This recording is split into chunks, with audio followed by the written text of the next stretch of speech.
Welcome to Vision Pros, the show all about spatial computing, visionOS, and getting work done on the Apple Vision Pro. I'm Tim Chatton, host of the show. Hello there, and welcome back to another episode of Vision Pros.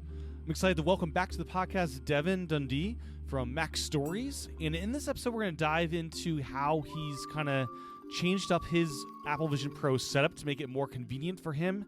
And he's now using it a lot more at his home rather than just leaving it at work. So we're going to dive into all the things he's done to kind of optimize this setup to make the Vision Pro more convenient for usage. And then we're going to dive into visionOS 2.4, which is now out. We're going to dive into all of the great things that were added to it and some things that we hope are addressed in the future with some kind of less than perfect things, such as the app, which is very basic at this time. So we're going to dive into that as well in this episode, plus a lot of just other odd and end tangents that you'll kind of find scattered throughout. So hope you enjoy this episode with Devon. He's been on past episodes of this podcast, so you can just check out the archives for those, and you can kind of see how he uses the Vision Pro for his day job. If you'd like to support this podcast, you can do so over at visionpros.fm/Patreon. And by subscribing to either the Patreon or an Apple Podcast, you'll get both this podcast and iPad Pros early. My great thanks to everyone that supports the show. With that, here's my interview with Devon. Enjoy. Welcome back to the podcast, Devon. Thanks for having me, Tim. It's good to be here. Absolutely. Thanks for taking the time. And we're going to dive into visionOS 2.4, which is now out at the time of recording and, of course, the time of release as well in a couple days. So we're going to dive into that. And then just a couple other things that you've been tinkering with as far as making the Vision Pro more convenient to use, which is something that many people struggle with. It's a weird thing with convenience in the Vision Pro because, like, in many ways it's very convenient, but in other ways it's the least convenient thing in the world. Like, you're strapping something to your head. It's not this flat slab of glass or aluminum that is like a laptop, but it's kind of a bulky item, which can pose some issues for, just transporting with you. Like, I can throw my iPad in this little bag with my Nintendo Switch and be off, but Vision Pro is a different story. So you've solved a lot of issues here for your setups. So I just want to dive into that first, I guess. The first is just that you go into one of the pieces you wrote over at Mac Stories for the newsletter, right?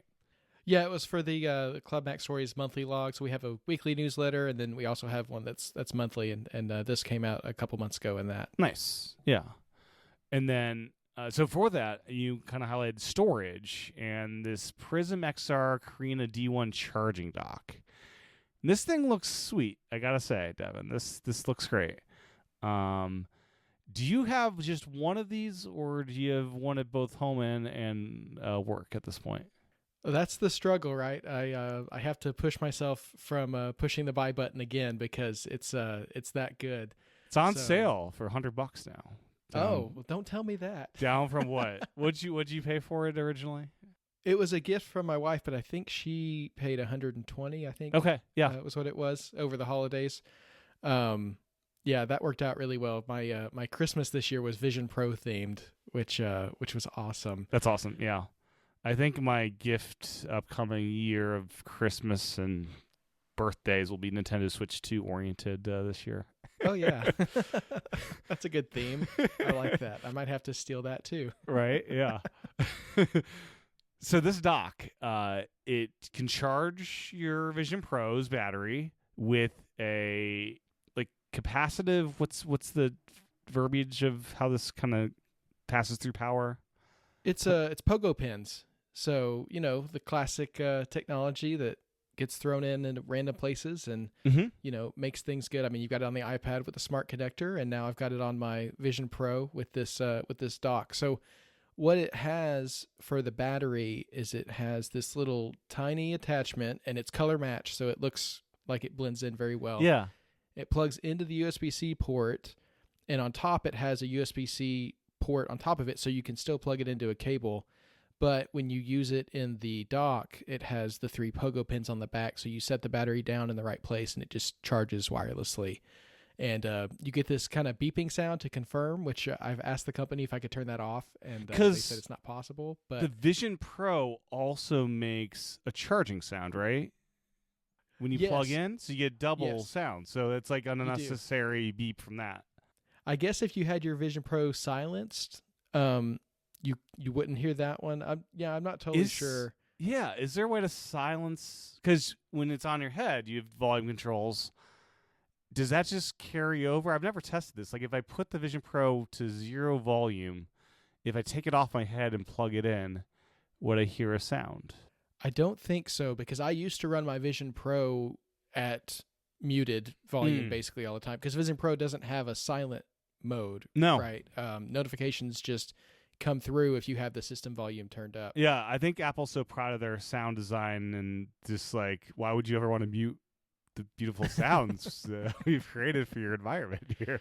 Yeah, I'll say Vision Pro is the only device I have that the notifications make sounds, and if I had the ability to turn that off, I definitely would. But because I use mine at night so often, and my family's asleep, I used to run it silent mode all the time, and when I would plug it in, it didn't make a sound, and when I put it back on, it would still be silenced. So if I go to play a podcast, I think, why is my podcast not playing? And it's because the whole thing is on silent mode. But yeah, so you do get the two sounds, but I mean that's like a minor quibble for this thing, because it's really nice looking. It's nice and safe. It holds your Vision Pro, and it looks like it's on display when you have it there. What this really solved for me was a question I've never really thought about with the computer before, and I think it's just because I'm kind of spoiled with the era that I entered, like owning computers. I think I've never had to wonder about a computer, where do I put this? So, like it's just been very natural with an iPad or a laptop. It's easy to tuck away anywhere, and you can be sure that it's going to fit and be relatively safe. But with the Vision Pro, you don't want to just chuck it on your desk, first of all, because it takes up a bunch of room, and secondly, because you're going to scratch it up. And so you want it kind of away, but you also want it accessible.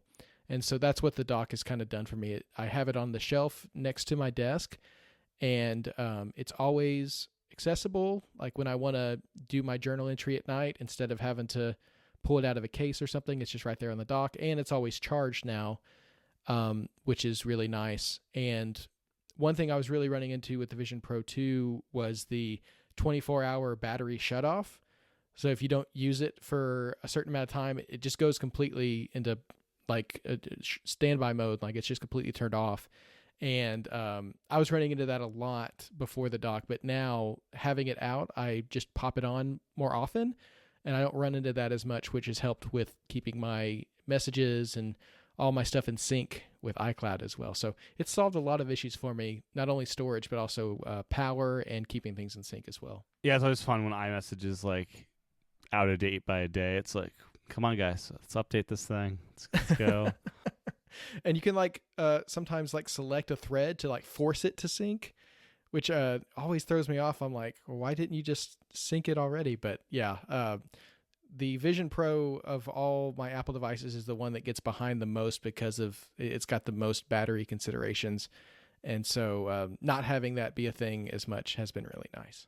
Yeah, and your bookshelf, is there a hole to have an elegant way to have the charging plug into the dock, or how's that kind of hooked up? Yeah, I just put a little hole. It's a cheap bookshelf, so like I didn't worry too much about just drilling a small hole in it. It's just a USB-C cable that plugs into the bottom of the dock, and it comes with the power brick to charge everything. And so it's kind of just you assemble it together, and you can't see the cable. And yeah, it's just this nice little elegant thing, and it just looks very natural on the shelf, and it's easy to grab. So I really appreciate it. Yeah, most of the time I use my Vision Pro, I'm away from outlets because we moved where we do our nighttime kind of routine. So I've been just daisy chaining my Vision Pro to this ginormous battery from Anker.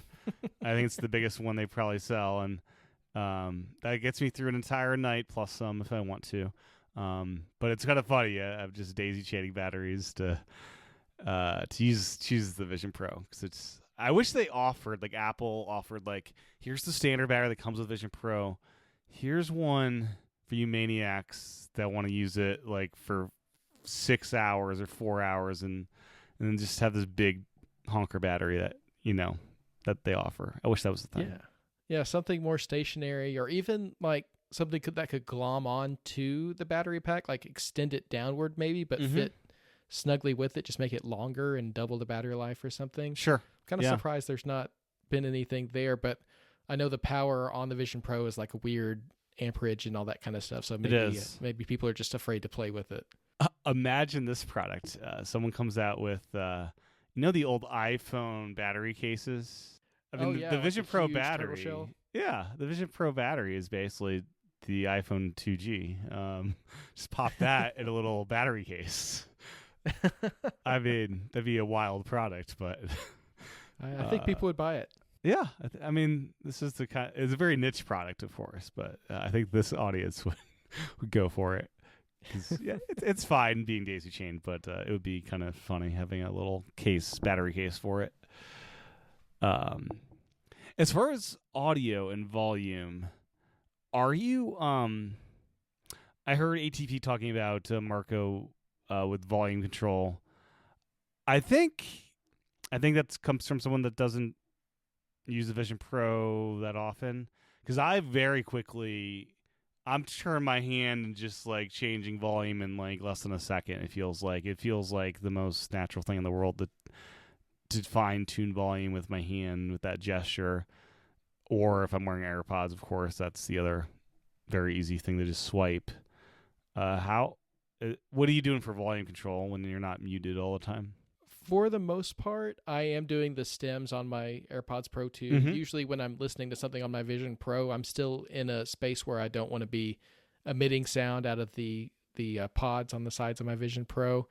And so for the most part, I'm wearing the AirPods and can do the stem control. But yeah, I agree with you. I think that hand motion has become pretty natural for me too, to the point that I do it when I'm not wearing my Vision Pro, which is a problem. What time is it? Yeah. And I do it with the opposite hand for my watch most of the time. Yes. Yeah. I do it with my dominant hand. So yeah, I think that motion has become pretty natural, and that's a good way to do it. I think you can also turn off, if you don't use the environments very often or don't toggle the immersion on your environments, I think you can actually make the digital crown your volume control as well. I think you need to have immersion enabled, but you can add in addition to that volume. Okay. I wish that'd be a nice addition, visionOS 2.5, but just let us turn off the immersion spinner. I don't know if there's an alternative way to change immersion, though, so maybe that's something they don't ever want to do because they want to have you have that ability at all times, like to change that. Yeah, that makes sense. I guess the only other way you could do it, you could double tap the crown to like turn it on and off, but you couldn't, but there's you couldn't adjust it. Yeah, no software has immersion sliders, which I'm not sure if it should or not. Yeah, I guess it really is tied to that physical control, which makes sense in a lot of ways. It does, yeah. But that is, I mean, the dial is another option if you want it. But I've personally found, I think those new hand gestures they introduced in visionOS 2 have just become more and more natural and more of like the right call in my mind. Yeah. As I use them more often. It was a bit of a learning curve because like you have to look at your hand for that to, and it's not hard to look at your hand. You just have to be, you have to know how it works, I guess, fully. And yeah, most of the time I am wearing AirPods because I'm in a bedroom and people are sleeping or whatever. It's like, I have tested like how loud does this get? It's like, yeah, you can definitely hear if those aren't on. The AirPods aren't on.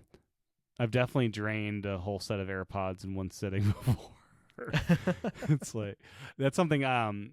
Since recording the last episode of iPad Pros where we talked about Beats headphones, I did pick up the Beats Solo Buds for $60 at a Target. I had forgotten my AirPods Pro on the way to work, and it sounds ridiculous, but it's like, do I want to go the next 6-7 hours without any audio entertainment? It's like, no, I think for $60, let me try these things. And the thing that's I'm using them now as my daily work buds because, like, the thing that's remarkable about those things, it's an 18-hour battery life in the buds themselves. So I can go 2.5 days before they need even charge. Like, it's wild because the AirPods Pro, I'll have to charge it before my day's over from work. So, like, let me remember the charge before my last 2 hours of work are here. But those things, they're just like, oh, we're at 75% at the end of the day. It's like, it's wild, like, the battery life they've managed to put in those things. Yeah. So. Yeah. Are those the ones that the case doesn't actually charge them? Right. Well, there's no battery in the case. So you have to plug the case into USB-C, and then it charges from there. Which it sounds like a hassle, but because, like, their life is so long, like, it's not. You're not worried about it in the middle of the day. Oh, the battery needs charged inside the case because, like, it's it just lasts forever. Yeah. That's cool. My co-host on Magic Rays of Light, Sigmund Judge, he's been pairing his Powerbeats Pro 2 with the Vision Pro, and you can actually kind of color match them as well with the gray ones. Nice. And those have better battery life than the AirPods Pro as well. I think they have like 6 hours or something like that. And so that's another way to extend it. But yeah, I wonder if I think AirPod Pros will ever try to work on better battery, or if they're happy with the battery case combo. And yeah, that's it's the size that you have to make the trade-off on, and they want those AirPods to be as tiny as possible. Yes. So that's where you make the trade-off, unfortunately. Yeah. But for me personally, when I'm like in the middle of a focus session and I hear that little doo-doo-doo that my AirPods are going to die, I'm like, you know what? Maybe I should just take 10 minutes, take a break, walk around. Maybe this is my sign that I've been doing this for too long. For sure. Yeah. I on the other hand, I have a problem with earbuds. I've got 2 sets of AirPods Pro too, so I can just let me put on my backup old pair. That's not the USB-C pair. Little more latency, but at least it does gets the you job. Yeah, absolutely. Yeah. Anyways, so the dock, and this lives at home. It sounds like at the office. What do you do for storing the Vision Pro there? This is kind of sad to admit, but I just find whatever Apple device I'm not currently using, like either my MacBook or my iPad Pro, which unfortunately has gotten a lot less use since I've been using the Vision Pro, and I just set it on top of that so that it's not directly on the desk. That's funny. Oh, man. It's like, what am I not using? I'm going to use that as a stand. Yeah. No, I get it. 'Cause, like, yeah, that reminds me of, like, when the iPads had the leather sleeves from Apple. I got one of those. And I love that thing.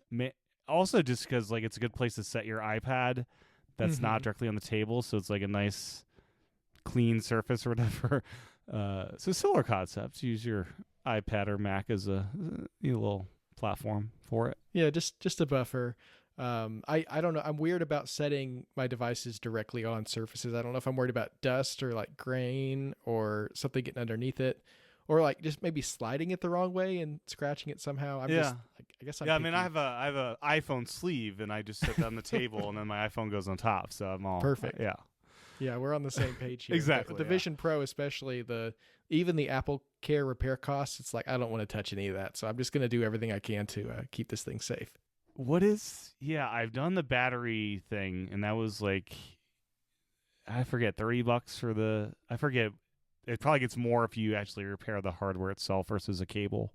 Yeah, I think if you get into like cracks and lenses and stuff like that, I mean, you're looking at multiple hundreds of dollars, and it's it can get to be pricey. You need the Apple Care with it because otherwise it's $3,500 starting. But it's just Apple Care. You want to have it, but you don't really want to have to use it if you don't have to. I'm delaying using it as long as possible. I have some cracks, but they're fine. Like, I've got one tiny one on the top, one tiny one at the bottom somehow. I don't know how. It lives in the case whenever I'm not using it. I don't know where these came from. They just appeared one day. But I'm delaying putting it off because what a hassle that's going to be to swap that thing out. Yeah, and it's not like they're going to give you a loaner unit to fill in the gap. I wonder, I wonder if express replacement would be possible. Like that's a thing Apple provides sometimes where they'll ship you like overnight the product and you ship them back yours. I wonder if that's a thing. But most of the time they have to put a hold on your credit card for the amount of the unit. So do I want a like $4,000 hold on some credit card? I don't know. Yeah. It's a whole other beast. It's such a different product from the whole way that Apple usually does things, and they've mostly just relied on the stores to handle all of that. They really want you to be near a store, which I'm not. Mm-hmm. And that's another thing that's been interesting with the Vision Pro. If you run into any issues, they're the first thing they want you to do is go to the store. Which I think you live pretty close to. I live within 30 minutes of a couple of them. But that means an hour of driving. So it's not like, it's like, oh, you're 30 minutes. No, it's an hour, actually. I mean, so, but yeah, when my cable got replaced, the second time they were like, you can go to the store. No, you can just send it to me. And so they did.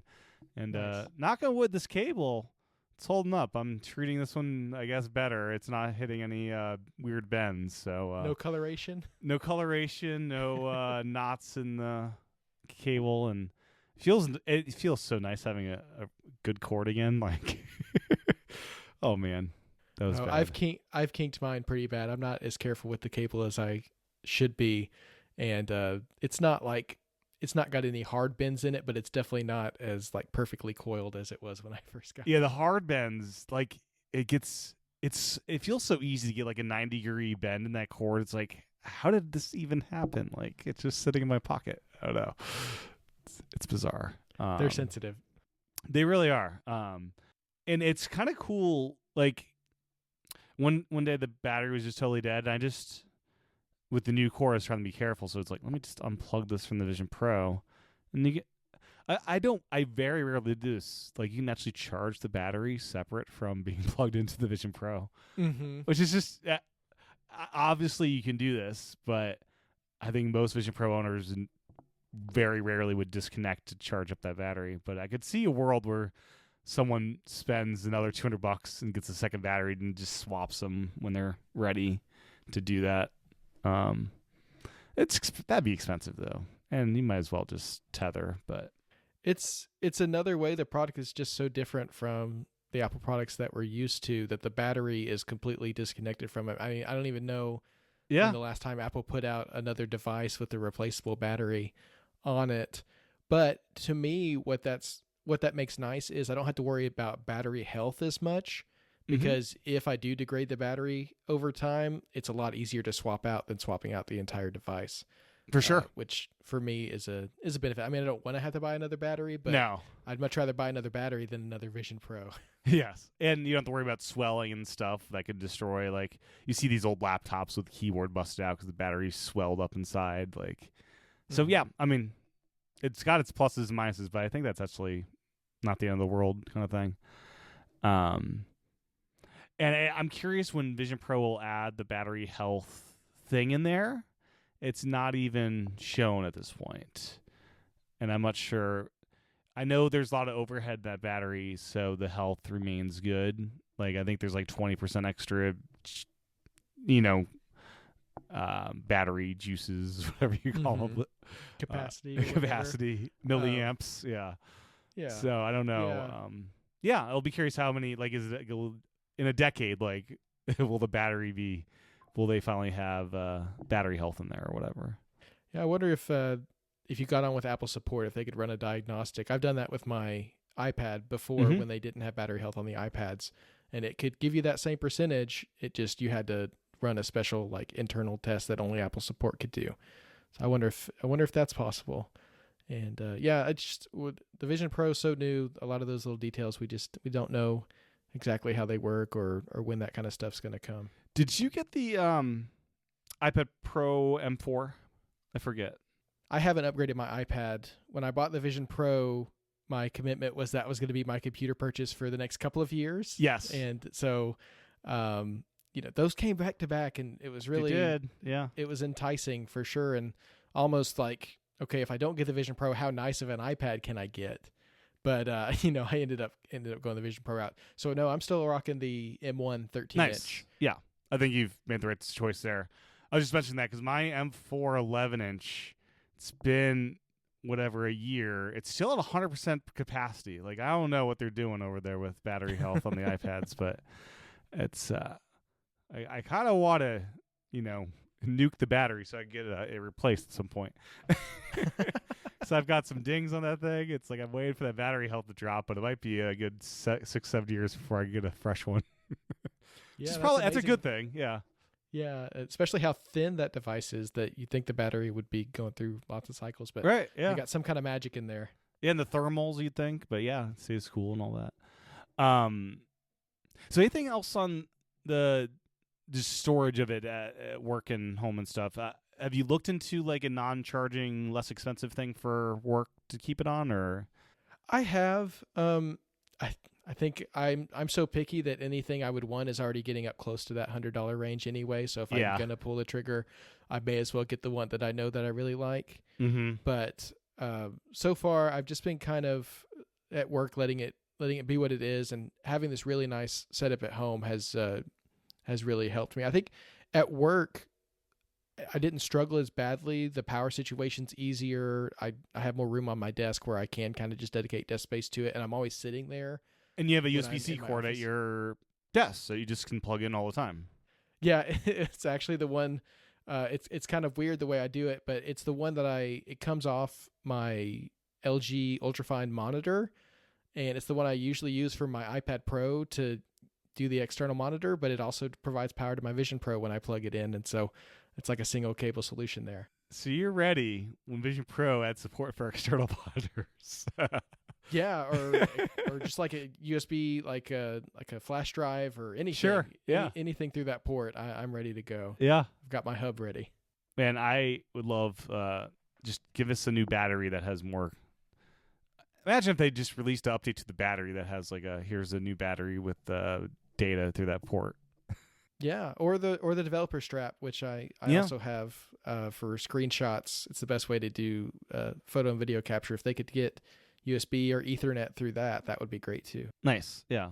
And at home, do you find yourself needing to plug in, or are your sessions longer than the 2 hours for Vision Pro usage? For the most part at home, I'm not using it for more than 2 hours. I don't do a lot of like daytime work at home. And so usually if I'm using it at home, it's either to do something quick like a journal entry or to watch a TV show while my son's asleep, or doing my Mac Stories editing work, which usually I do in shorter bursts, not longer than 2 hours.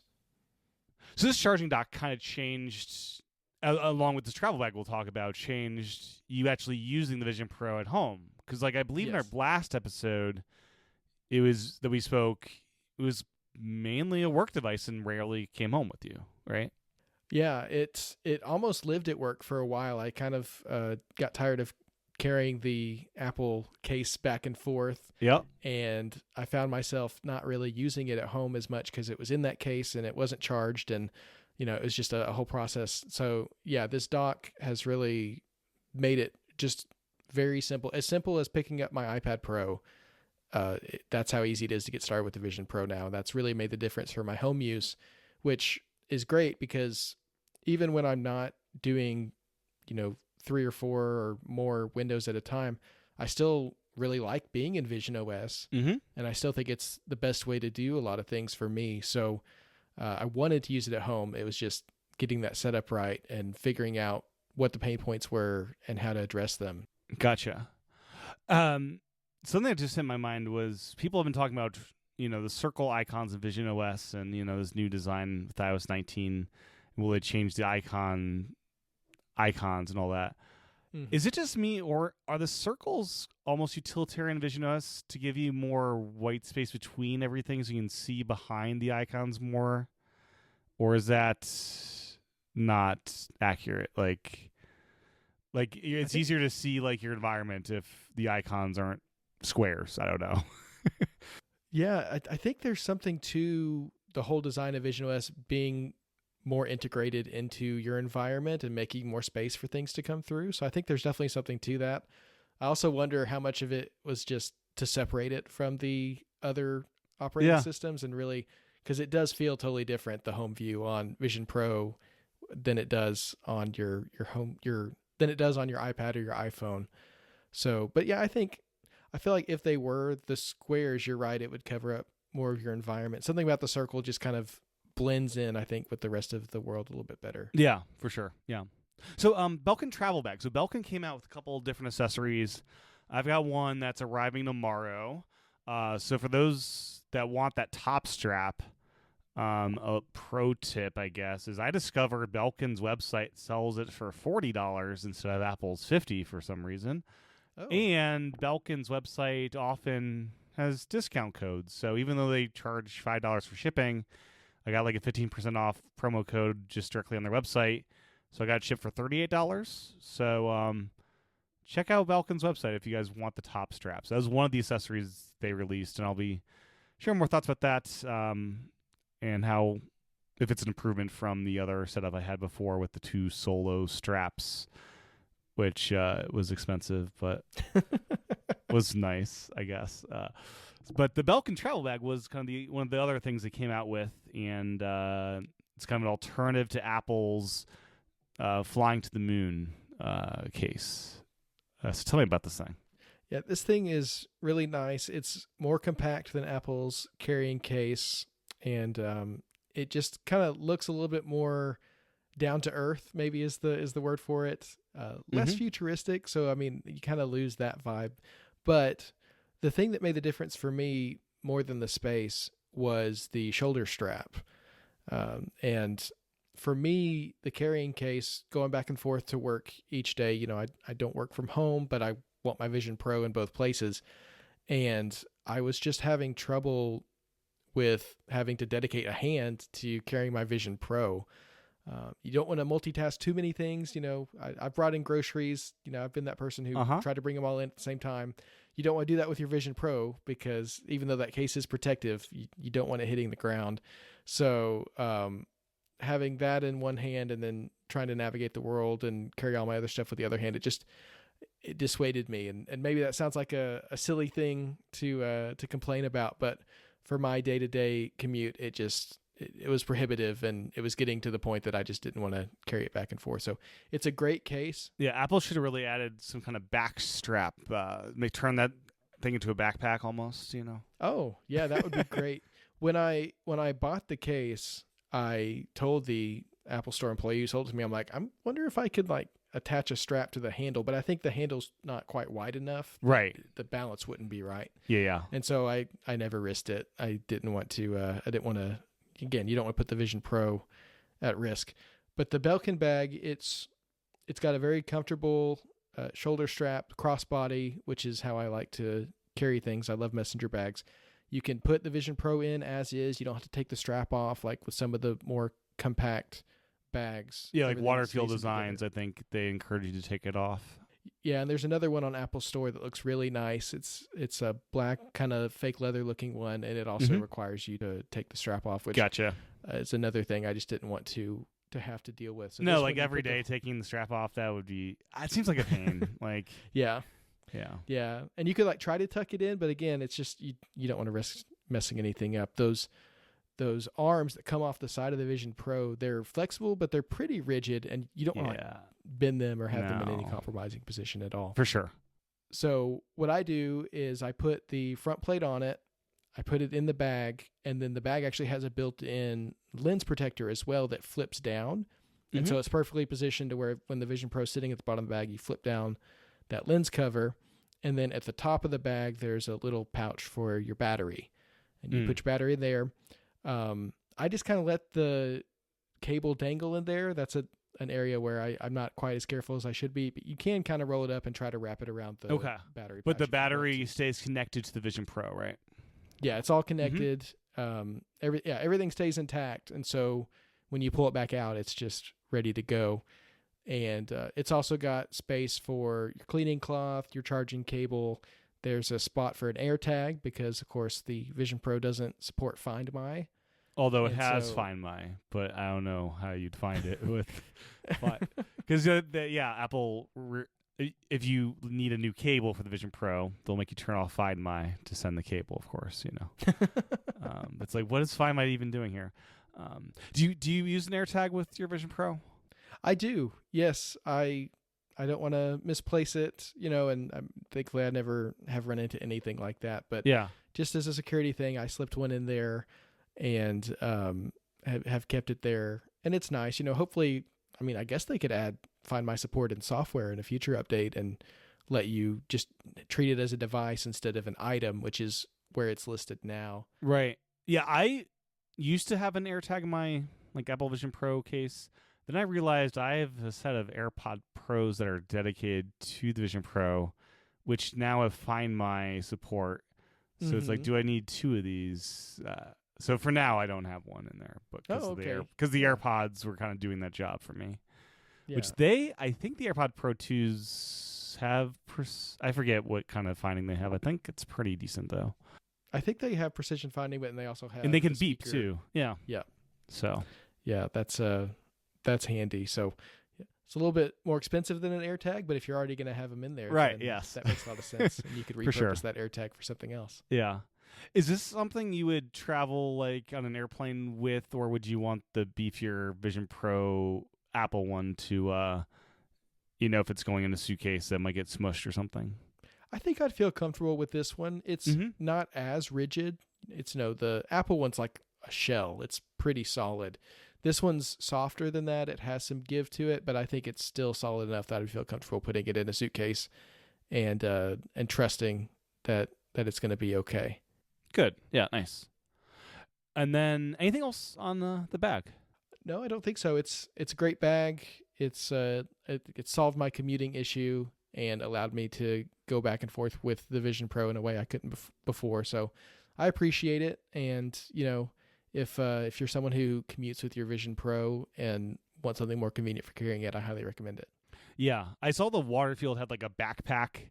It's like, do I want to spend that much money on a backpack that's Vision Pro optimized? It's like, probably not. It looks great though. The thing about this is $100, so that's a very good price point for something like this. Yeah, it's pretty affordable. It is totally dedicated to the Vision Pro. You're not going to be able to fit any other devices in there. So if you carry multiple devices, you're going to need another bag or to put this one inside a bag. Right. I'm just a weird person who carries two messenger bags most days now. Yeah. And just one on each side, and no one makes too bad fun of me. So I guess that's all right. But if you're commuting with the Vision Pro daily, I can't recommend it enough. It's a great bag. Yeah. And then the final thing was solving the input conundrum. So when you're at your desk at work, totally fine. You got your keyboard and trackpad right there. You might even have a Mac there where you could use universal control and just use it like that. But I'm guessing is this mainly for home usage? This Hazevaiy acrylic magic keyboard trackpad. I'm not sure if I said that properly or not.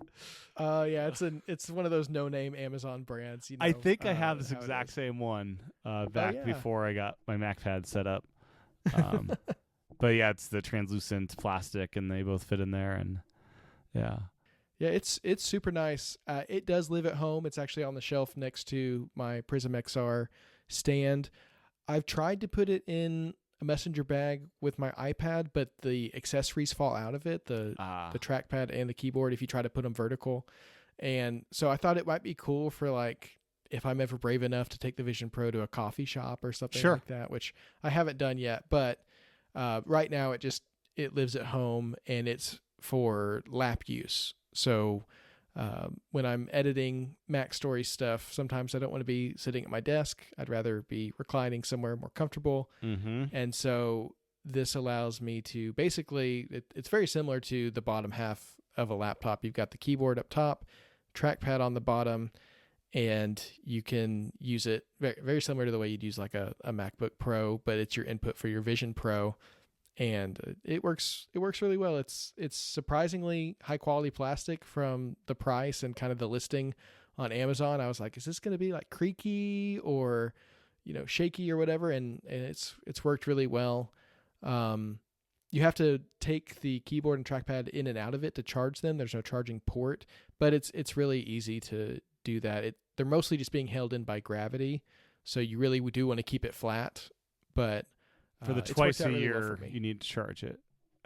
Yeah, exactly. Those those accessories don't run down very often, and I don't even know that visionOS has like a mechanism to let you know that they're low because there's no battery widget.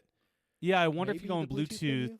Maybe in Bluetooth it'd say how much, because I know visionOS will tell you in some area settings how much battery is left on like a DualSense controller, for instance. Okay. So maybe in settings it would show you.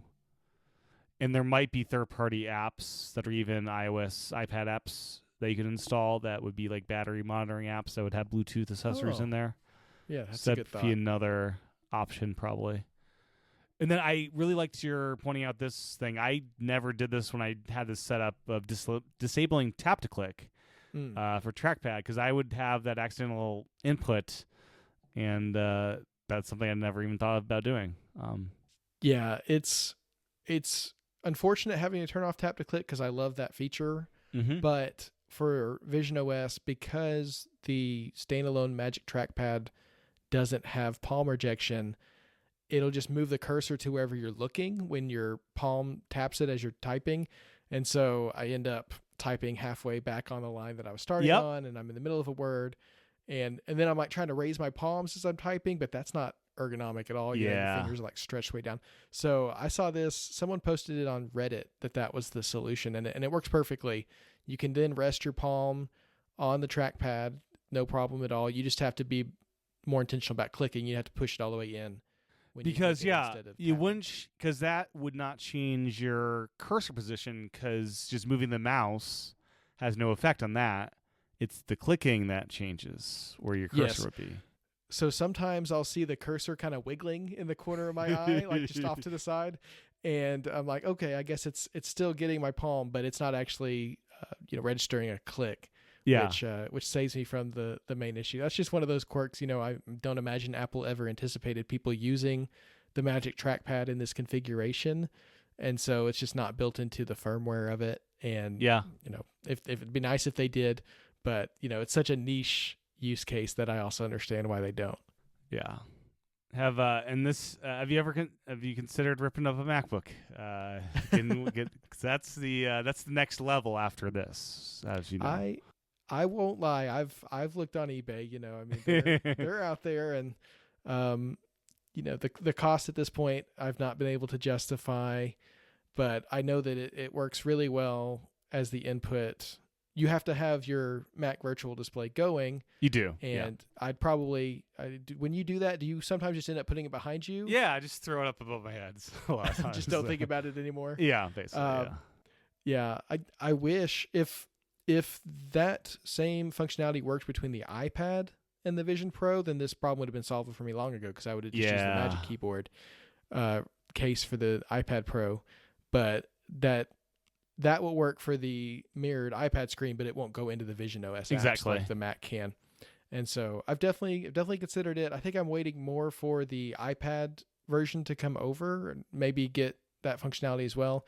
And then I really will have that similar solution. But for now, this accessory works great, and I've really enjoyed it. And it's just made the ability to get away from the desk a little bit and use the Vision Pro, the way it is in the ads, where you could just use it wherever you want to, at your kitchen counter, or on your sofa, or wherever you want to. I want to have the input methods available to me because I work so much with text, but I also want that flexibility, and that's what this has given me. Yeah, it is so. Like, the Vision Pro is the most, I think, ergonomic computer, because you can literally be sitting in any chair, standing, and as long as you have that input and a proper setup there, it's great. I mean, you're on an iPad, you're bending over or whatever to try to type or whatnot. All the work we do to get our displays at the right height, and the Vision Pro is just like, how about we just put the display on your eyes, and then you can move it wherever you want. You can recline and be working on the ceiling, and it's great. Anything else about that? You already own the keyboard and trackpad, of course, so that was not a cost to you. Yeah, I already had those. I actually had the previous generation, so these aren't the newest with the rounded corners, but this particular carrying case, it works with both generations. So it doesn't matter which one you have. You can put it in there and it'll work. I've thought about upgrading for the newer generation, but the older one works just fine for this use case, and so Yeah. I'm sticking with it. Yeah, I wish it came with a little lid you could put over top of it for traveling. As you said, it comes out sometimes, so that'd be nice. That would be a good idea. I get something that could magnetically kind of latch and hold them in. That would prevent any accidental keystrokes as well, which I guess the Vision Pro shouldn't accept them when it's not on your face, but you never know. Yeah, I need to commission a 3D printer person to do that for my MacPad, to have a little top case for it or something. Because, that'd be a perfect job for a 3D printer, I'd think. I don't know if there's size restrictions for... I think it would be in the size thresholds. I don't know. Yeah, you can get a big 3D printer. Why not? Yeah, I'm sure that's the thing. Well, anything else on things you've been up to in Vision Pro land before we move on to... I think for the most part, since the last time we talked, it's been mostly those hardware changes that have made my setup better. I've also accepted mixing and matching iPad and Vision Pro apps on the home view. And, I don't know. The icons, they don't look perfect to me. I think actually it looked worse to me over time than when I reviewed it back in the fall. But I think you just have to accept that for now, we're running iPad apps on the Vision Pro. They look a little funny on the home view, but I need them. They're essential to me, and I want them on the first page. So I've just accepted mixing and matching them. The utility of it is, it's very important versus every time you need to use Siri. It's like, open this app that's on, or I guess with the keyboard, you can just type it in. But I was very upset as far as appearance. Macs changed their icon to be a black icon. What are they doing over there? I haven't seen it on my Vision Pro yet. I don't know if my app updated yet, or honestly, Macs I usually open from the TV app rather than from the home view. But I don't know how it's that. It's very upsetting. It's like Apple TV apps will see black, and then you have the purples and blues, and very upsetting. I don't know. There's a lot of interesting branding decisions happening at that company, and that's a whole other podcast. Yes, for sure. So 2.4 is now out. Apple Intelligence is on it. Something they said would not. They didn't announce it last year, so it's cool that's here. So it's got writing tools, Genmoji, Image Playground, and it's got a visionOS app for Vision Playgrounds. So that's one more visionOS app, and all sorts of stuff. Smart priority notifications, and ChatGPT is in there. Integration with that. Do you use any of this stuff?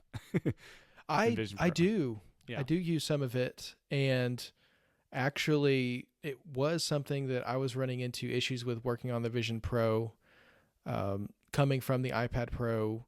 The main thing I use is the writing tools, and specifically proofreading. I love having that tool as a way to privately kind of double check what I'm writing or editing. It's like just a final pass before I go out the door, just to make sure I didn't miss something. What's your like workflow for using writing tools with proofreading? Because it doesn't give you an A and B of what they're changing, right? Or is that better now? It does, only if you're using certain apps, and that's still the case on visionOS. So apps that don't integrate directly with the writing tools, it'll just replace the selected text.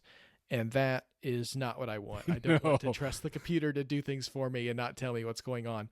So what you have to do is put the text into an app that does directly integrate, and then it will give you kind of the approved, denied, change kind of thing. Oh, okay. Gotcha. And so I'm working in Markdown usually. I have a shortcut that will convert that Markdown to rich text, and I paste that into the Notes app.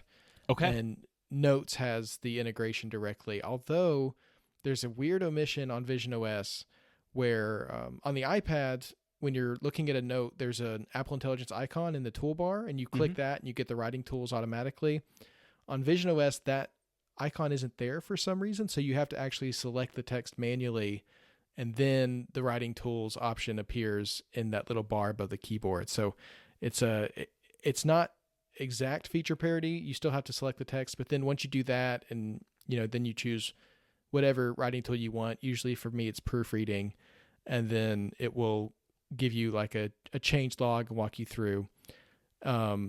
One caveat with that is interesting is that if you change apps while you're reviewing, so like if I try to go back to the original draft, it will cancel out that review session and I can't see the changes immediately. Whoa. Even though visionOS can have multiple apps and windows open at the same time? Like if it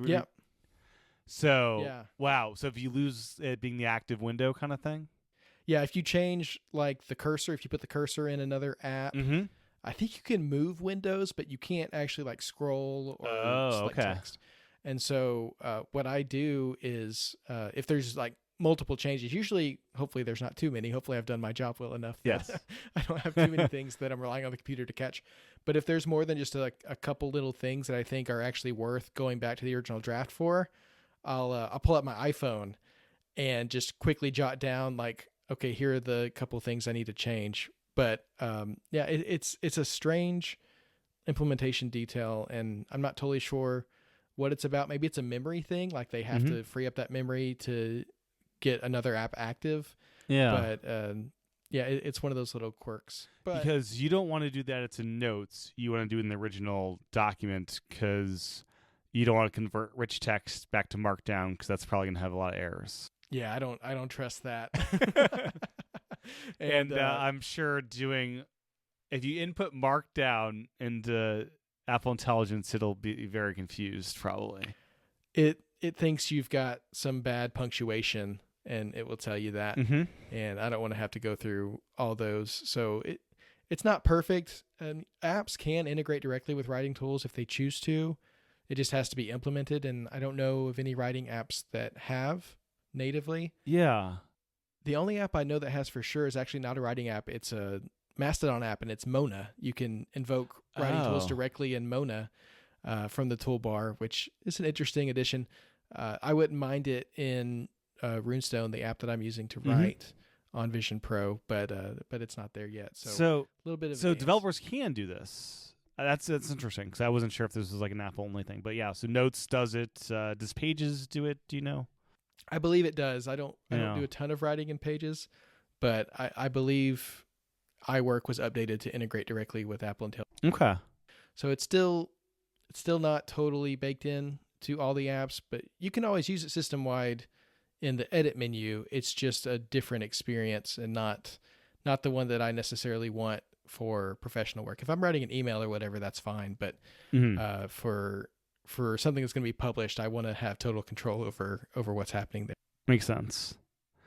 I've gotten very lackadaisical about dictation and sending stuff that's just totally wrong through mainly messages, but sometimes in emails.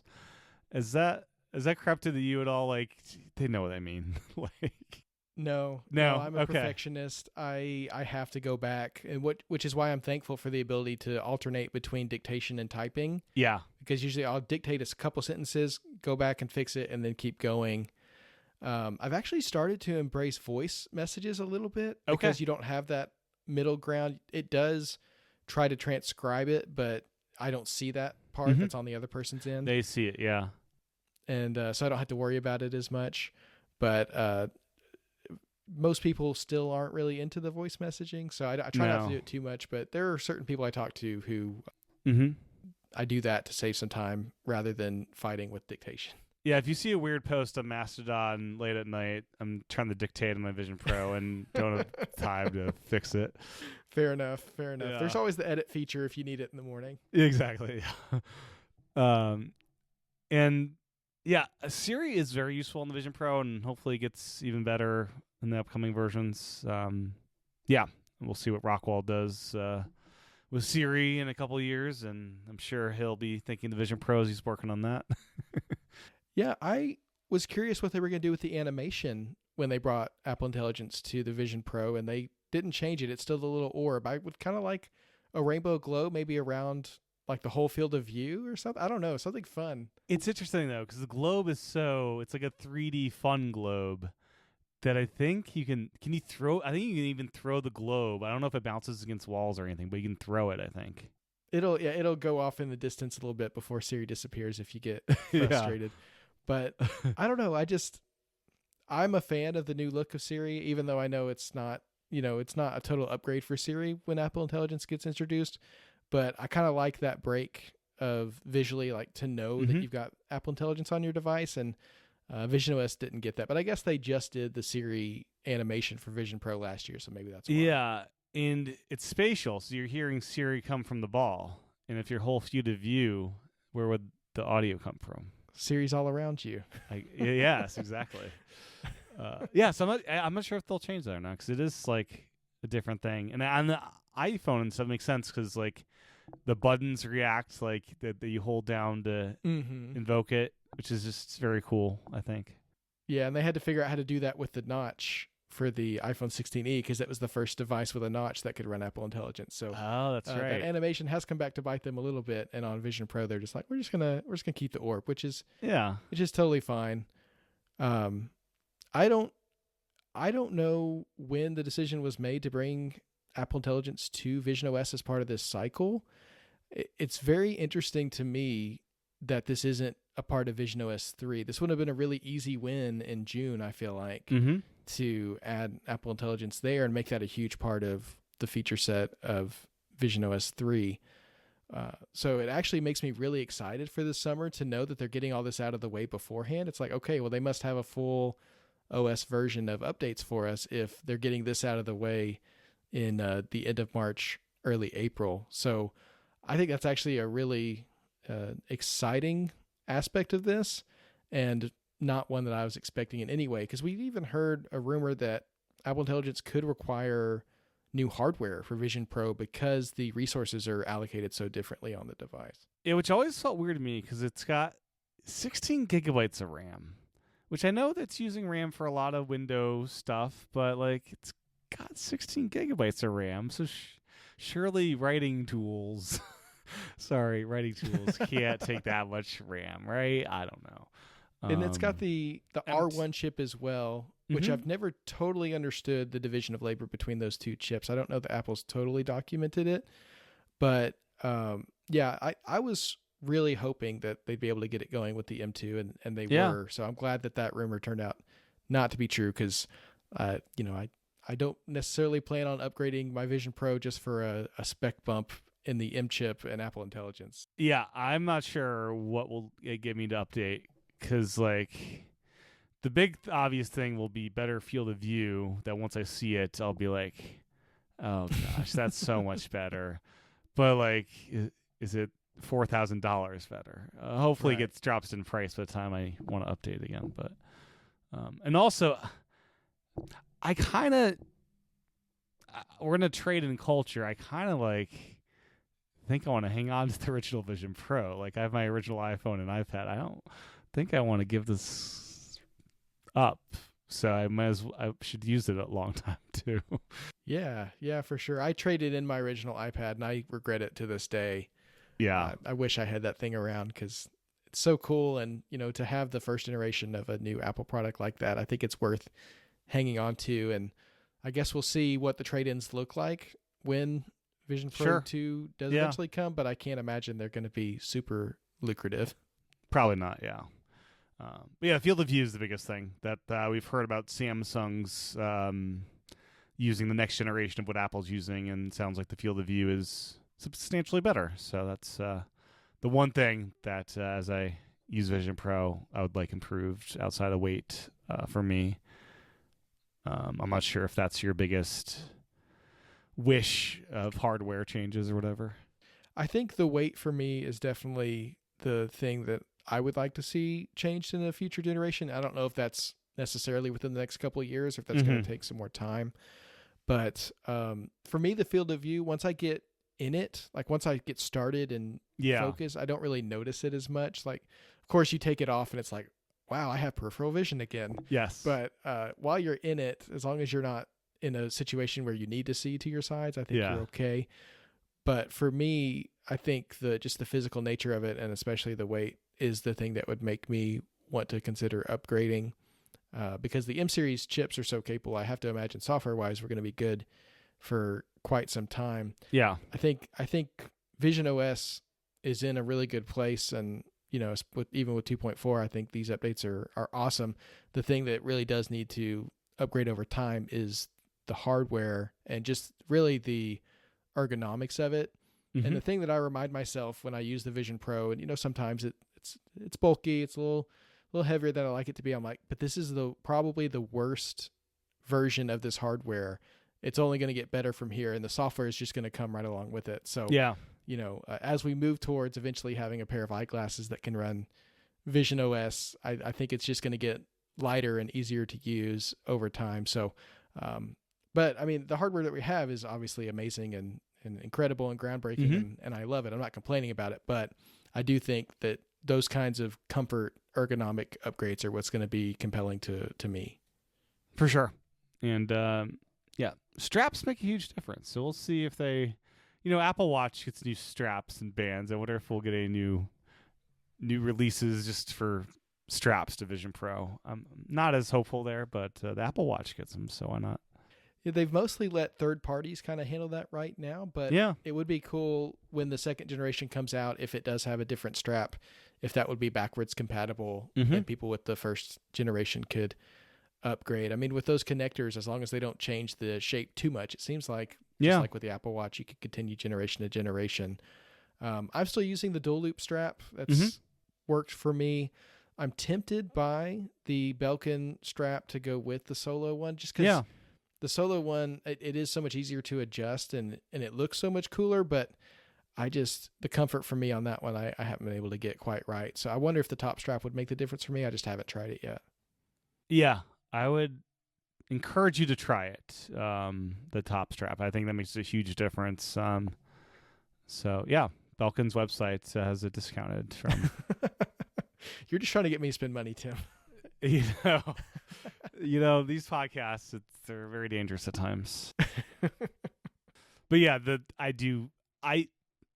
dual band, I was constantly getting like hair stuck in the top Velcro thing, and like I'm glad I'm glad the Solo things are working for me.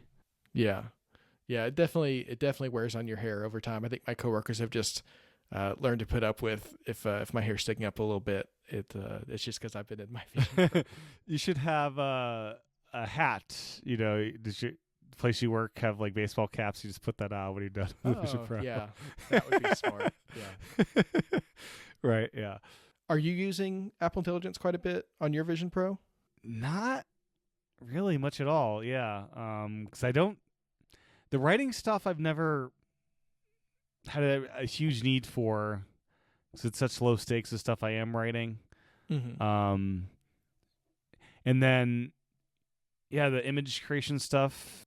I do Gemoji on my phone, not as much on the Vision Pro. The memory movie thing I do use quite a bit, but mainly I'd say on my iPad for that one. Because in the Photos app, I'm just like, let me look at all this stuff spatially. If they made memory movies where it does a spatial memory movie, that would be something that would be intriguing. I wonder if you could even ask that, like, make me a spatial thing, a memory movie that's in spatial or whatever. I doubt it can do that, but that'd be something I'm curious about. Yeah, I don't use Siri enough quite on the Vision Pro. Like, I have it set up for ChatGPT, but I'm not doing long queries and stuff there. Yeah. Well, I will say your Genmoji game is on point. I love when you send me Genmojis. I think your Mountain Dew one was probably my favorite so far. Yeah. It's a fun way to spend some time creating some Genmoji. It's nice to have it there. It's cool that the Image Playground app is a visionOS native app, that they put the effort in to adapt it and have the transparent background, and that's very neat. I don't spend a ton of time in Image Playground. I tried out the new sketch style that's available with this update as well. Yeah. And I see why they left it out of the initial release.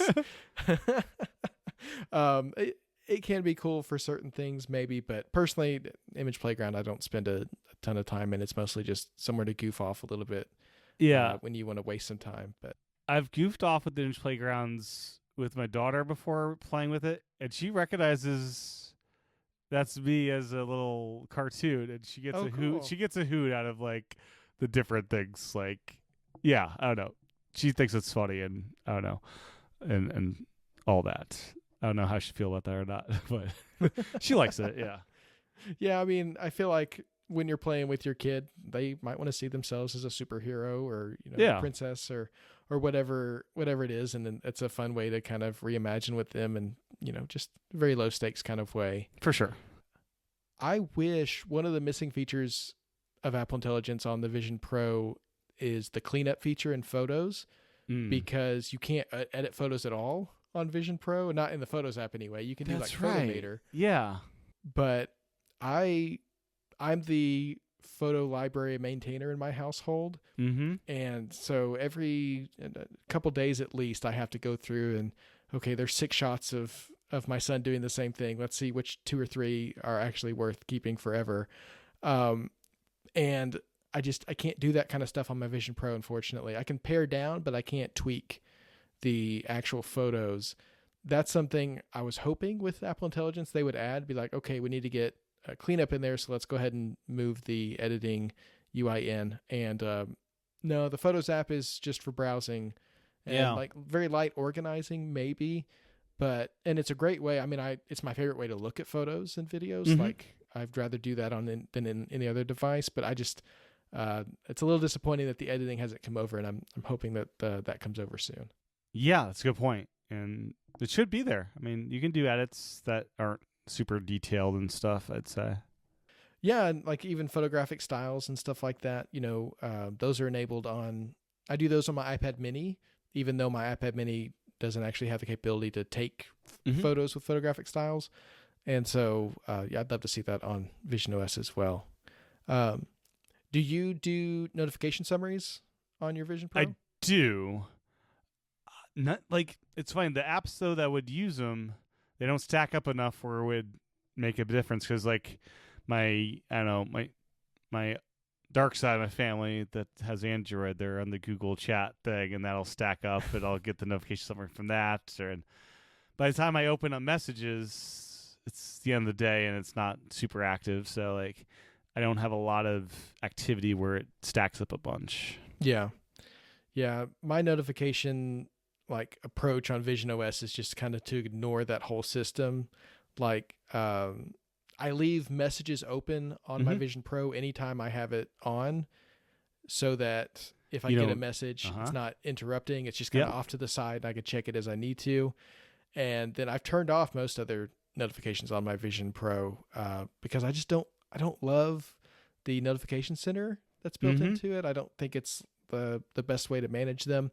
And so actually, it's kind of my approach on my iPad as well. For the most part, I let any notification that I'm going to get, I usually direct to my phone and then to my watch, and kind of use that to triage. Even when I'm in the Vision Pro, I'll just look down at my watch to check those notifications.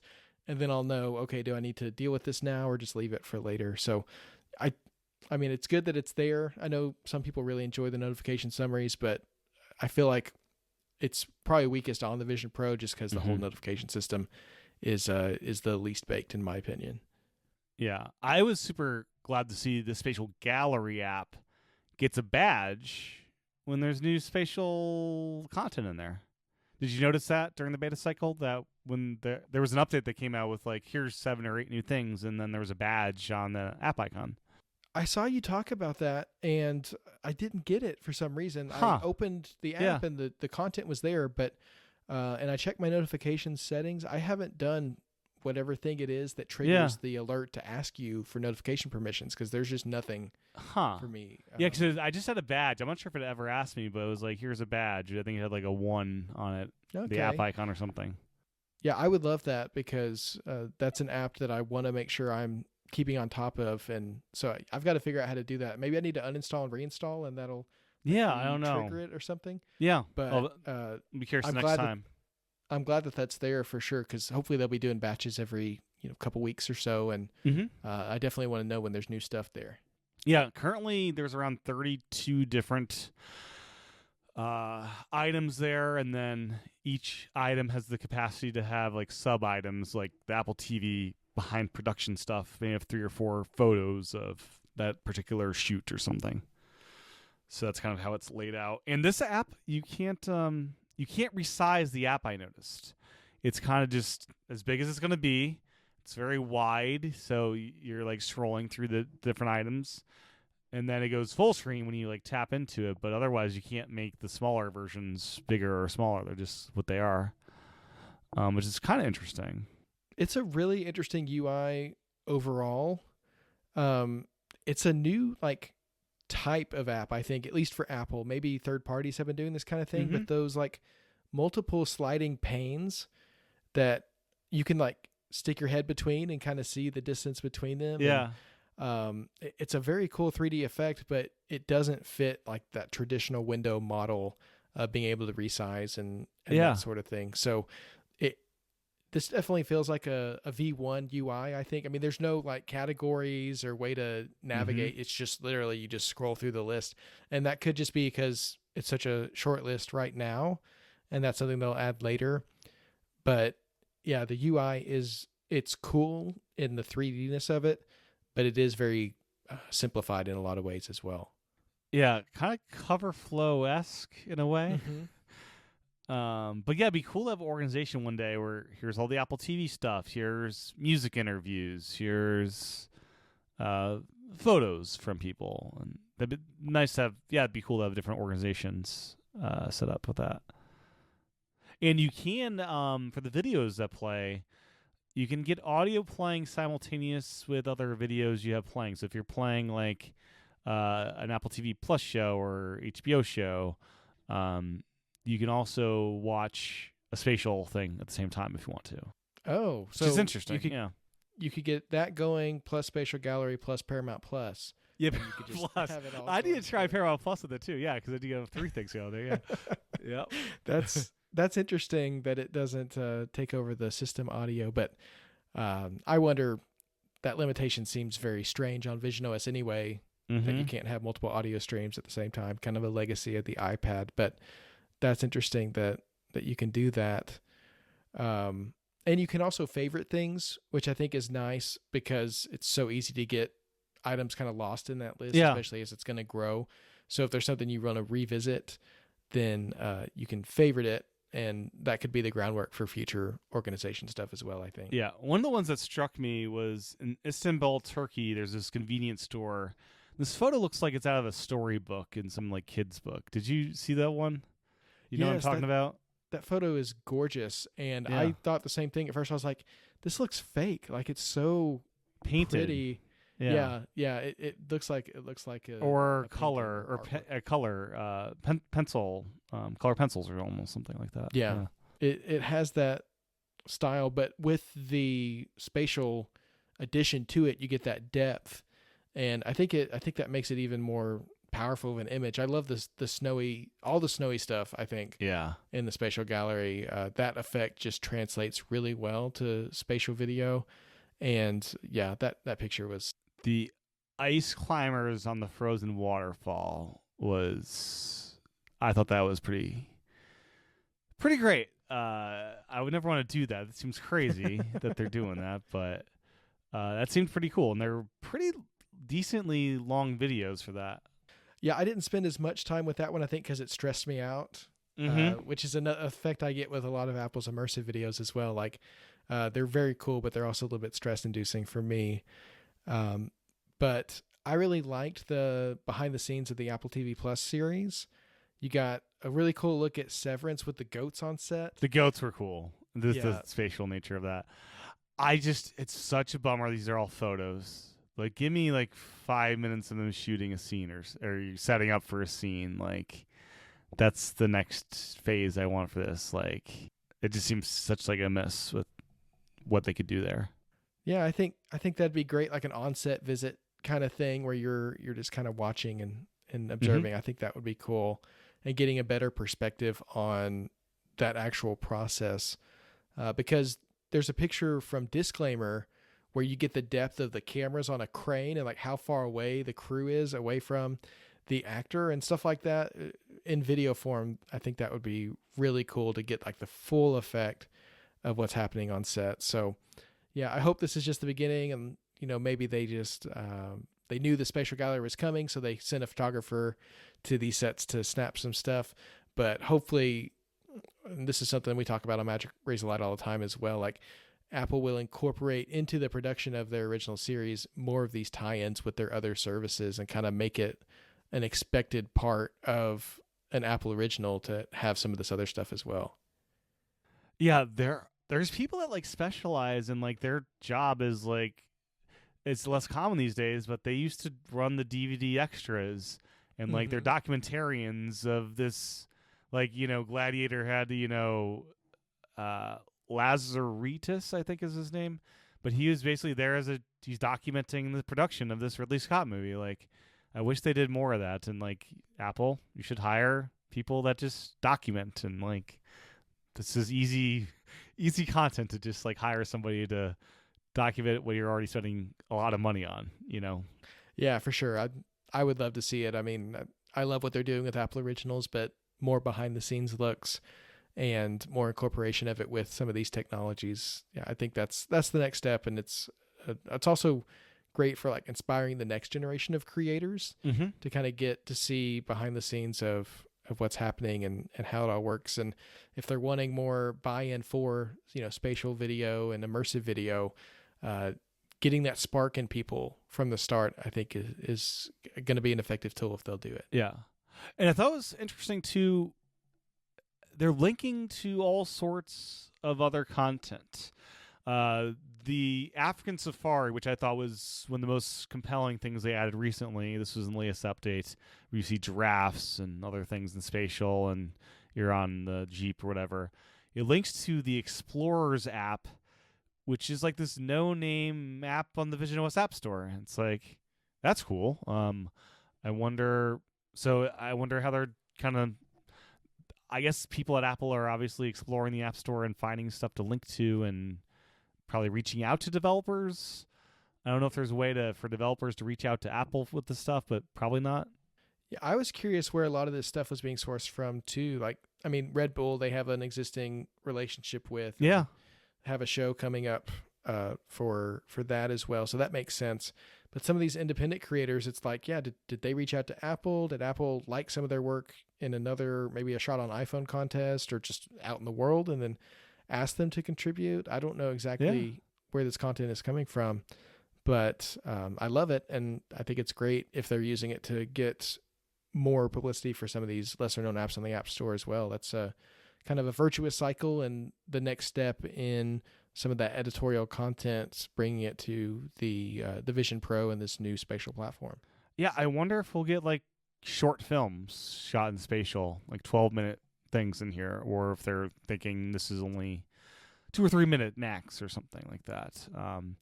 They also link to psg.fr, which is just a website for this soccer team in France. Like, it's not an app, it's just their website. When you click it, it opens their website. There's no like way to get more spatial content from their website. It's just like, here's the website of the soccer team that shot some stuff in spatial, which is, it's interesting because like, so some stuff like their visionOS apps, you can get more of this stuff. Other stuff, it's just like, it's from Apple, it's from Apple Music, it's from the TV app, and you're not you're able to watch Severance there, but you're not getting more spatial stuff out of Severance there. It's kind of interesting. And yeah, so it's kind of this hodgepodge of some stuff you can get more of, some stuff just like, here's the, source material for it. Yeah, it's a little messy, right? But I think it's cool to see. We haven't seen Apple really like figuring out a new platform for quite some time. And at least for me, this is my first time really paying that close attention to it. And I think that's really fun to see, okay, we've got these awesome new technologies and we want to do integrations with people, but what does that actually look like? Sure. And, with immersive video, they're just putting them in the Apple TV app for free right now. They're not monetizing it, but what is that going to look like down the road? And, I think there's lots of open questions just about what this is going to look like and how creators are going to be able to make a living doing this kind of stuff, and how Apple's going to diversify that content. And it's cool to be in the early days, but it is a little bit messy. And, we're kind of seeing a little bit of the behind the scenes work that's going on and how they're figuring it all out. So the fully immersive stuff in the Apple TV app, do you have to be an Apple TV Plus subscriber for that stuff, or no? As far as I know, it's all been free. I don't think anything's been behind a paywall. I think some of it has been advertised as like Apple Originals or Apple TV Plus content, but it's kind of like their podcasts as well, where it's all available for free to anybody with access. And I do wonder how long that's going to last, if they'll eventually bundle it into Apple TV Plus, or maybe you could like purchase immersive videos independently from the store one day. I don't know. With the Blackmagic Cine Ursa camera coming out to more creators later this year, I think we're going to see more of that content become available in some form, and we'll see if Apple's kind of the middle person on all that, or if they're going to let them release it in their own way. We'll see. Yeah. I haven't done this yet. Have you played around with Final Cut Pro, editing spatial videos? Like, have you done any of that kind of stuff yet? I haven't messed with any of that yet. I shoot some spatial videos, just like my personal home videos. Yeah. But I've not gone into actually like cutting any of those together, or, doing like, if I was doing a video for work, I wouldn't do it in spatial, because I don't know anybody who has a Vision Pro right now. But I'm curious how that works, and I haven't super looked into it. Maybe I should just do like a sample project to try. Yeah, I'm very tempted to, because you can see it in spatial on the Vision Pro if you're connected to the Mac in that way. And yeah, I kind of want to play around with that on my MacPad with no storage and see how that goes. I want Final Cut on the Vision Pro. I think that's the move, to actually be able to cut it and see it all right there and not have to use multiple devices. But I guess for now, you could always rig your Mac up in the virtual display and kind of have it that way if you need to. Yes. Yeah. And then, have you had a chance to play around with this new guest user mode stuff? I have tried it out, and it is very cool.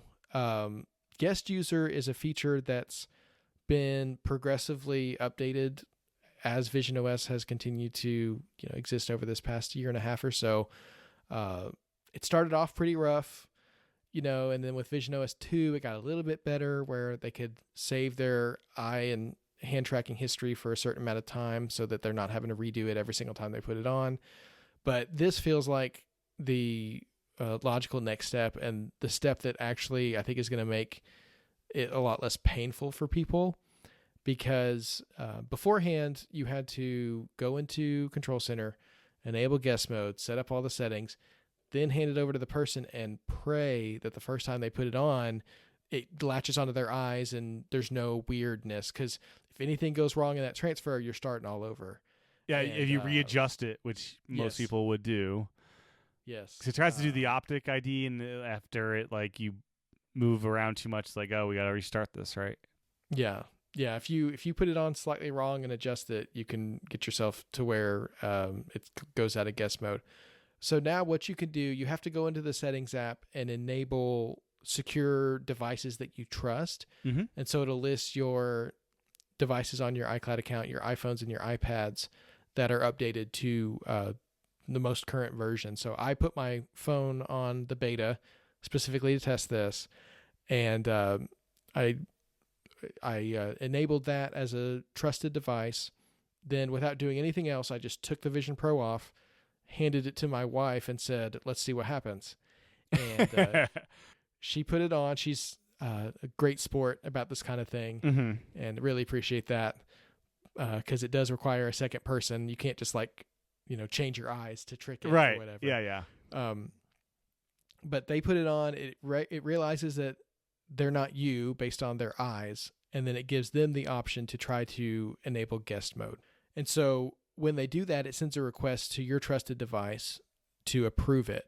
And so you can actually turn on guest mode without having to go into Control Center, without having to do any setup beforehand. You can just let them put it on and enable it on your phone. And when you do that, when you approve it, then you're given the list of apps and the ability to decide what they can and can't use, or just, if you trust them, just let them have everything. You could theoretically be at work remotely. Do you have to be? Is it local Wi-Fi, or do you know?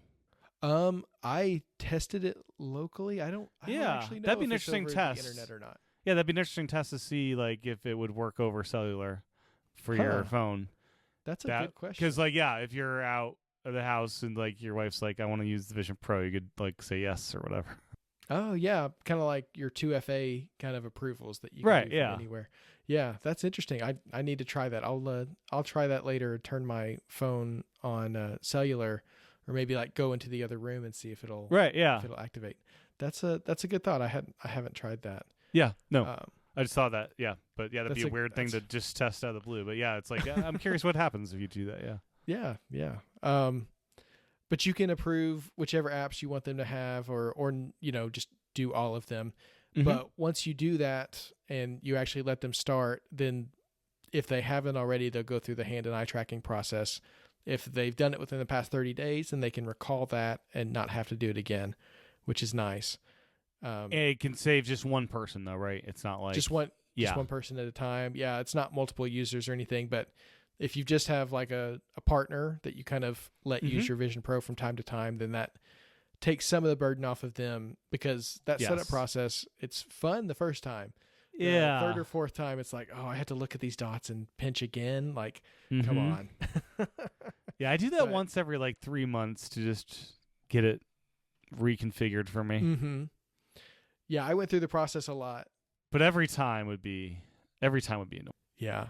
When I first got my Vision Pro and I was figuring out the fit, I went through that quite a bit, trying to get the lenses and everything calibrated just right. But so she was able to recall her previous data because she had used it before. And then she was just using the Vision Pro, and it automatically brought up that remote view on my phone. So I was able to see what she was seeing, what she was doing. If she had any questions, I could walk her through it.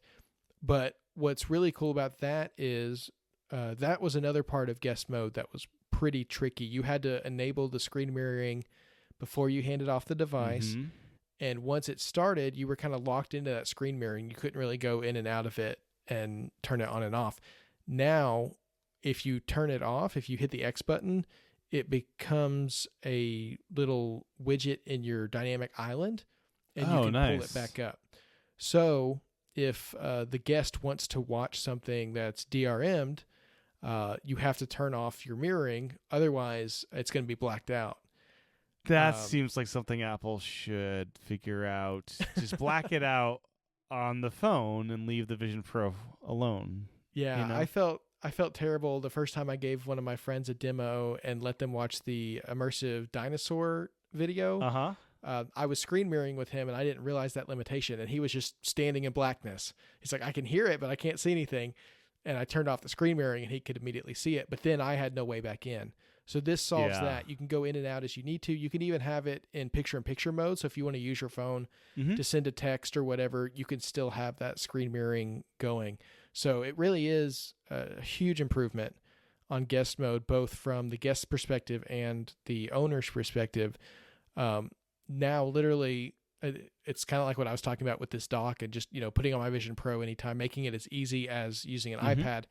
Now it's as easy to share your Vision Pro with somebody else as it is to share an iPad with them as well. They can just put it on and you approve it from your phone and you're off to the races. So, and it comes up as just like a notification? Yes. I had my phone unlocked purposefully just to make sure I didn't miss it, but it just pops up as an alert that you can approve or deny. And if you deny it, they just they sit there at the lock screen. And they can ask again, which is kind of funny. And you can end the session anytime as well. Okay. So, you can mess with them in that way too. And if you say they can't open a certain app, the app will still be there, but it just won't launch if they try? No, it actually changes the home view to only show what apps they can open. Oh, that's interesting.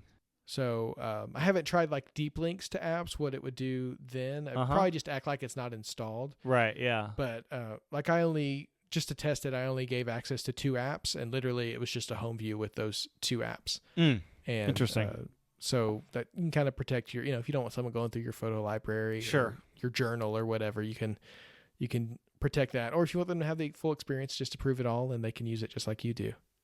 Yeah. No, that's neat.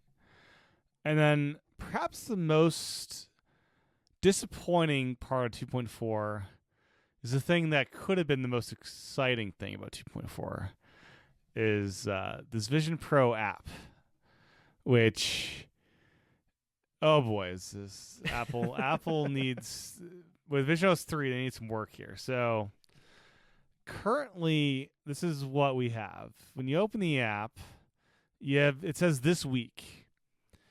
You don't get last week. You just get this week. So if you keep scrolling, it'll just end. You don't get the previous week. So that's just one thing of note. So in there, you get your serial number of your Vision Pro, what OS it's running. You get your prescription inserts that you get the QR code for. And then it's basically just the visionOS App Store's stories from that week, basically. But it also adds, like, here's one movie that you can watch in 3D. Here's Wicked. You can watch in 3D. It just... And it has some tips and tricks and stuff, but the manual, I think, is in here as well. But just so disappointing because, like, when I heard this, like, oh, I can search the entire visionOS App Store and download apps to be ready for when I get home. Oh, I can look at all the 3D movies that are available and download those. But no, it's just like, here's 10 apps that you could check out in one movie. Like, are you as bummed as I am about this initial release of this app? I was kind of going in with lower expectations, I think. So I wasn't disappointed when I saw it. But I feel like sometimes Apple marketing, they don't necessarily oversell things. They just get so excited about it that you get in on the excitement and then you kind of anticipate things that aren't going to be there. Like, I would love it if you could pre-download videos. That would be amazing. But you can only pre-download apps, not videos. And so that actually works great. And that's been a feature of the OS since visionOS 1. You could go into the App Store on your phone and like go to a link to a visionOS app and download it. And it would supposedly download on your visionOS device. Yep. But I could never get that to work. But now it does from the Vision Pro app on your iPhone. So it's nice that that's fixed and added. But the selection is definitely limited. It feels like this app is for people who like have a Vision Pro but don't want to put it on to check what's new. Like, it's kind of trying to overcome that barrier of putting on your Vision Pro, kind of give you a reason to, without having to actually check. So you check the phone app to see, oh, that's interesting. Let me check that out. And then you put on your Vision Pro. But for people like you and I who are already kind of in it and want to be in it, then a lot of this stuff is already pretty well covered by our use cases. So I feel like we're just maybe not the audience for it, but it could be a lot more. Yeah, because even the Apple Watch app, you can click a button and it opens up the App Store on your phone, but shows you only just Apple Watch apps you can download and start downloading for that. So I don't know if like visionOS 3 and iOS 19, they'll have a little deep link button to just open up the App Store on your phone, and they can know I own a Vision Pro and can download from there. Because like I want to just be able to browse. Like that's the big thing. I'd rather browse on my phone versus like spend my time when I'm in the Vision Pro browsing the App Store. For sure, yeah. It'd be great if you could get stuff queued up so that, and I would love it if it would deep link to a curated version of the App Store that's just visionOS apps, and you could download those from your phone. That'd be great. Yeah. I'm curious to see how this develops over time. I mean, I love App Store editorial, and so I think there's value to this, but I do feel like there's definitely more. If they borrow some things from the Watch app and carry that over, I feel like that would be really beneficial for the Vision Pro. Even like updating its software from the app, I think that would be useful because it's kind of weird. You put the device on, start the software update, you have to take it off, and then there's the loading bar on the front that you have to watch. If you could initiate that from your phone, that would be great. So there's definitely a lot they could do here. So it tells you the version number. The Apple Watch app lets you kick off a software update. So there's a lot of parallels of things that they could add. So yeah, hopefully this thing grows over time, and this is just a very basic version 1. But yeah, the stories are good. Like I might take more time to read those on the phone versus spending my time in the Vision Pro reading them. But it would be nice. It says this week. I would really like more history of like, here's last week too, after I scroll to the next point. Yeah, instead of just getting to the bottom and running out. Yeah, I think that would be That would be nice for sure. It would also be cool to have guest mode incorporated into the app, so like you could initiate it from there and maybe tweak some things. I think there's a lot of potential for this app, and it's just very bare bones at this point. So hopefully, this is just step one. Yeah. Well, anything else about 2.4? A lot of good stuff in there. Yeah, I think overall, I'd just say I'm just really pleased with the way visionOS has developed over time. When the Vision Pro released at the time that it did, a lot of people were like, will there even be a visionOS 2 this summer?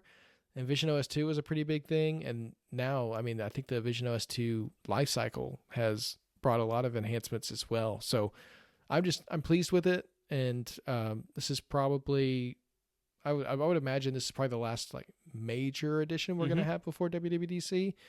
But it really it makes me feel good about the effort that's being put into visionOS.